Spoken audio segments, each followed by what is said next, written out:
Hey guys, how's it going? Welcome back to another FIFA 21 formation review, where today we're going to be checking out the 4-4-2. We have got some unstoppable, unbeatable tactics this time around. You guys loved this when we did this the other day, and it gave me a great idea for a series that we're going to be doing. So with this 4-4-2, we're going to be checking it out today. I used these 4-4-2 in draft yesterday, and I absolutely annihilated everybody that I played. So these are some amazing tactics you potentially take into this weekend's weekend league if you are a 4-4-2 fan.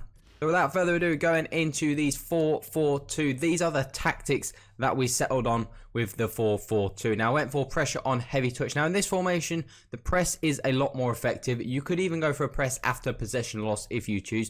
4-4-2 is one of the best formations to press in.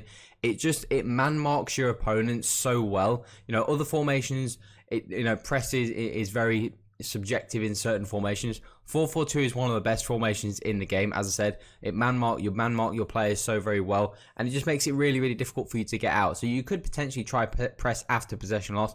Depends how aggressive you want to get with it, but for me personally, I chose to stay on pressure on heavy touch. I think that was a really good option for me. Just allows me to stay in that kind of neutral formation, you know, and just my players aren't too much out of position, but press at the right times. Whenever my opponent went back, I was just bang able to get on them, and it was really difficult for my opponents, and we just made it so difficult. It's so effective, especially against lower quality opposition. You're just able to absolutely take them apart. Width-wise, decided in this formation 4-4-2 just to keep it as standard. I think 4-4-2 is one of those formations that you can keep your defensive width as standard. I think that's the best option. Certain other formations, it's always good to lower it or higher it. I think in this formation, I think it's standard. I think the 4-4-2 is a good standard formation. It's everything in what you want, and everybody's where they need to be. So defensive width on 5 is perfect. The depth, again, I've gone for a slightly higher depth on 6. I tried it on 7 and it was very good as well. Maybe just a tad too high. I think if you come up against some of the top tier attackers like an Mbappe, like a Neymar, 7 is probably a little bit too high. 6, you can manage players like Mbappe and Neymar, definitely. But I think maybe 7 and 8 is maybe just a little bit too high. You know, especially if somebody else is playing long ball, you know, you can just really get opened up very easily.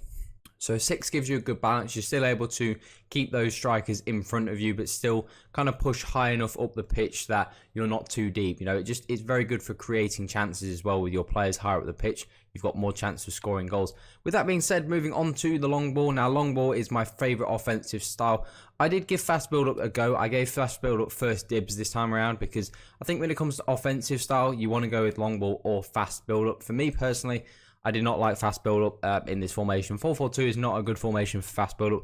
I don't really personally like 4-4-2. I don't personally like fast build-up really in any formation. The only one that I personally find it's good in is the 4-2-3-1 or the 4-1-2-1-2 narrow. Those real tight knit formations. Fast build-up works really well in those, but I don't think fast build-up works very well if you don't have a CDM and a cam in the same formation. I think they're the ones that work best for fast build-up, and obviously 4-4-2, you don't have a CDM, you don't have a cam, so it doesn't quite work as well. You don't quite have that link-up play that's required. So fast build-up was the way we went, and it was just exceptional. Very good for this formation as well. You know, it's just the best way to play for this 4-4-2 formation. Having those two strikers running in behind is super important.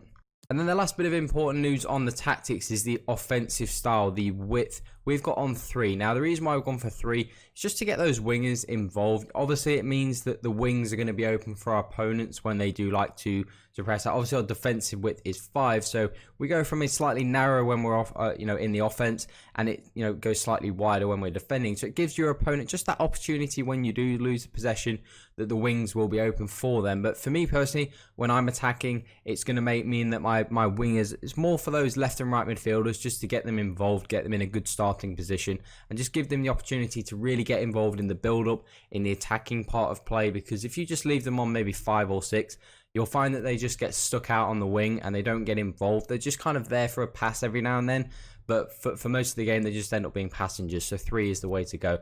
And then players in the box, corners and free kicks is my standard 5, 3 and 2.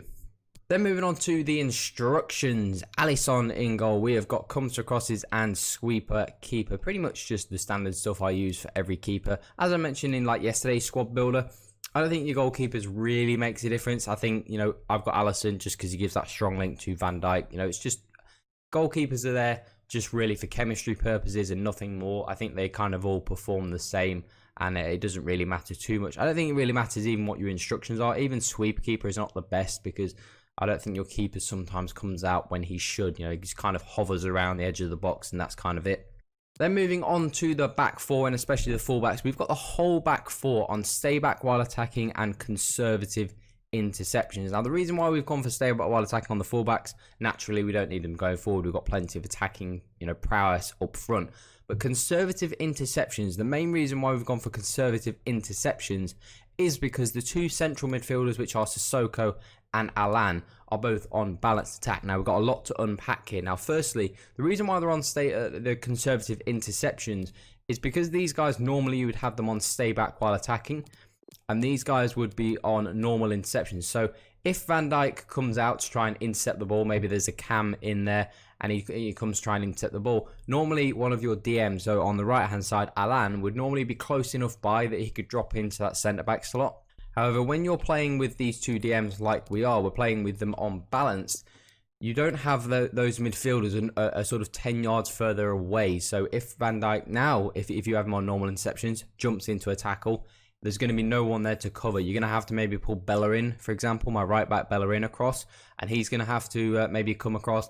Then that means his left winger is then going to have more space because now Bellerin's not out there. So I just think that it's just kind of like a domino effect. So ultimately, having them on conservative interceptions is because these guys are on balance. The reason why these guys are on balance is because, again, if you have these guys on stay back while attacking, it gives you a similar problem to the 4-2-2, where in a 4-2-2, these two centre mids are actually CDMs. Now, if you tell them to stay back while attacking, the gap between the DMs and the striker is so huge. You have to play sort of 25-30 yard passes just to get the ball up to your strikers.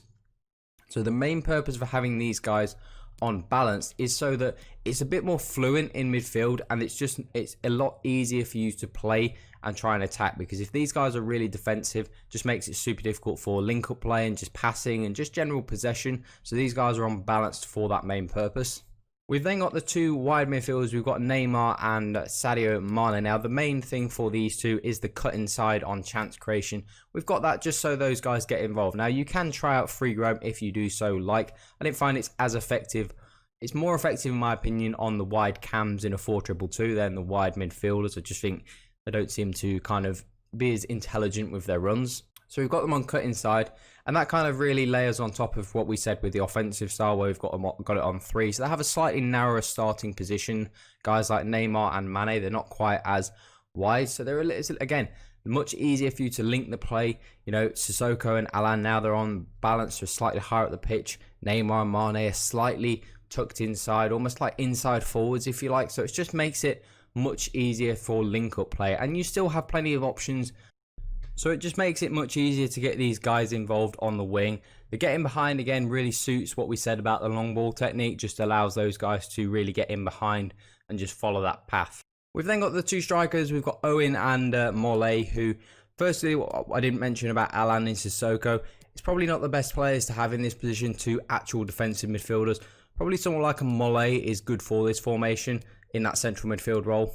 Probably having a midfielder who has got good passing and fairly decent shooting, but also does have some defensive qualities, like a Paul Pogba, would be perfect for this position. But we've got Owen and Mole up front. Now, we've got them both on stay central. We do have width with Mane and Neymar. Even though they are a little bit narrower, they still do provide width. But both of them aren't getting behind. Now, when we did the 4-2-2 the other day, we had one of the strikers on false 9. Now, that was on false 9 because the two central midfielders were CDM, so they had a deeper starting position. These two central midfielders have a higher starting position, so you don't need the false 9 to drop in there. They're naturally, the centre midfielders will get a little bit forwards, and it will be a little bit closer than they would if they were CDM. So we don't need them false 9. We can have them both just on getting behind and adhering to that long ball technique, getting in behind, using their pace. Obviously, I wouldn't be using Mole up front. I would probably be putting Neymar up front. But, a pacey striker up front just allows you to then utilise the space in behind your opponents. So that is it for these unbeatable, unstoppable 4-4-2 tactics. These were so good. And if you are a fan of the 4-4-2, these are probably the best tactics that you will find. So make sure you do try them out this weekend league and let me know how it goes. I always love reading your comments, guys. I do try and get around to answering them as much as I can. So hopefully you guys do enjoy the video. If you did, make sure you drop a thumbs up. Make sure you hit that subscribe button as well if you are new to the channel. But that is all today, guys. Have an awesome day. I'm out.